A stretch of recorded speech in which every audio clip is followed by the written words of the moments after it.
Kawawa naman yung lamesa. No? Yung lamesa ba? Maganda sana nung panahon, babago-bago. Ba, ang galing. Wow. Time to harvest ng talbos-talbos. Ba, ang galing naman ng mo, paso. Aba, meron pa doon mga mga tawag dyan. Yung dali, dito muna ako. Pitsay, kangkong, ayan. Ito naman okra. Ayan, galing, di ba? Ito naman, nagbitay-bitay na, ampalaya. Ay, sayang ras, yung iba matatanda na, oh. Ah, wow, may talong na siya, oh, mashallah.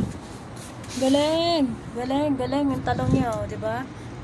Bakit hindi mo narbis yung talong mo dito? Patutubuan mo to ng sungay? Ha? Patutubuan mo ng sungay? Kita mo yung talong ko?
Makajuice siya sa amon niya, eh.